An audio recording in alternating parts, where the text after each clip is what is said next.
వాస్తవానికి ఉదయ్ కిరణ్ గారి కార్పొరేటర్ టికెట్కు అరకపూడి గాంధీ గారు సపోర్ట్ చేస్తారా? నేను ఒకటే బలంగా నమ్ముతానండి. నేను ఒక యంగ్ లీడర్గా, ఒక యూత్గా ఏవైతే చేయాలనుకుంటున్నానో అవన్నీ చేసుకుంటూ ముందుకెళ్తున్నాను. ఓకే, డెఫినెట్గా మేము చేసే ప్రోగ్రామ్స్ ఆయన కూడా తెలుసు. ఆయన కూడా మామూలుగా ఆయన కూడా ఏవైతే ఉన్నాయో ఈ కార్యక్రమాల పట్ల అవగాహన ఉన్నది. సో మీరు చూస్తే ఇదే చలివేందని రోజు ఆయన మీడియా ముందు మాట్లాడినప్పుడు కూడా చెప్పాడు, ఎప్పటి నుంచో ప్రోగ్రామ్స్ చేస్తున్నాడు, మంచి ఇది ఉందని చెప్పేసి ఆయన కూడా చెప్పాడు. డెఫినెట్గా ఒక నాయకుడికి ప్రజాదరణ ఉన్నప్పుడు డెఫినెట్గా యాజ్ ఏ ఎమ్మెల్యేగా డెఫినెట్గా ఆయన సపోర్ట్ కూడా, ఆయన సపోర్ట్ ఏంటి, ఆయన సహకారం కూడా మాకు ఉంటుందని నేనైతే ఆశిస్తున్నాను. వాస్తవానికి అరకపూడి గాంధీ గారి డెవలప్మెంట్ నియోజకవర్గంలో ఏ విధంగా ఉందంటే ఏం చెప్తారు? బహుశా మీరు ఈయన డెవలప్మెంట్ గురించి చెప్తే మీ జగదీష్ గౌడ్ గారు ఫీల్ అవుతారో మరి చూసుకోండి. డెవలప్మెంట్ అంటే ఇప్పుడు నేనేమంటానంటే కాంగ్రెస్ పార్టీ అధికారంలోకి వచ్చిందండి. కాంగ్రెస్ పార్టీ అనేక పథకాలు ప్రవేశపెట్టింది. ఈ కాంగ్రెస్ పార్టీ ప్రవేశపెట్టిన అనేక పథకాలు కూడా ఏవైతే ఉన్నాయో అది రిప్రజెంటేటివ్ త్రూ అవన్నీ ఏవైతే ప్రజలకు చేరాలో అవన్నీ చేరుతున్నాయి.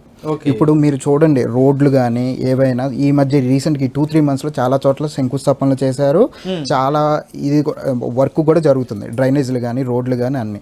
డెఫినెట్గా నేను కాంగ్రెస్ పార్టీ జనరల్ సెక్రటరీగా, కాంగ్రెస్ పార్టీ నాయకుడిగా నేనేమంటానంటే డెఫినెట్గా డెవలప్మెంట్ కాంగ్రెస్ పార్టీ నాయకుడిగా కాంగ్రెస్ పార్టీ డెవలప్మెంట్ చేస్తుందంట, కానీ అరకపూడి గాంధీ డెవలప్మెంట్ చేయట్లేదు. అరకపూడి గాంధీ గారు ప్రభుత్వంలో ఒక భాగం అండి. ప్రభుత్వంలో ఒక భాగం అన్నప్పుడు డెఫినెట్గా ఇప్పుడు ప్రభుత్వం నుంచి అందే ఫలాలు జనాలకు చేరడమే కాబట్టి సో డెఫినెట్గా ఆయన వంతుగా ఆయన చేస్తున్నారు. మీరు కాంగ్రెస్ పార్టీ డెవలప్మెంట్ చెప్తున్నారు కానీ అరకపూడి గాంధీ చేస్తున్న డెవలప్మెంట్ చెప్పట్లేరు. అరకపూడి గాంధీ గారు ప్రభుత్వంలో ఒక భాగమే కదండి. ఆయన ఎమ్మెల్యే, షేర్లింగంపల్లికి ఒక ఎమ్మెల్యే అంటే ఆయన ప్రభుత్వానికి ఒక డెవలప్మెంట్ ఏ విధంగా ఉంది ఆయన చేస్తున్నారు. నేను అదే అంటున్నాను, కాంగ్రెస్ పార్టీ ఏవైతే ఇచ్చారో ఆ ఫలాలు అనేవి ప్రజలకు చేర్చడంలో ఆయన ఎమ్మెల్యేగా ఆయన బాధ్యత ఆయన నిర్వహిస్తున్నారు. కానీ పూర్తిగా మాత్రం చెప్పారు, ఎందుకంటే జగదీశ్వర్ గౌడ్ గారు మిమ్మల్ని దగ్గర దిగారు. పూర్తిగా చెప్తే నేను ఒకళ్ళ దగ్గర నా గురించి జగదీష్ అన్నకి తెలుసండి. ఫస్ట్ థింగ్, నేనేదో మామూలుగా వాళ్ళ ఇంప్రెషన్ కోసం ఇంకొకరి ఇంప్రెషన్ కోసం చెప్పేది ఏమీ లేదు.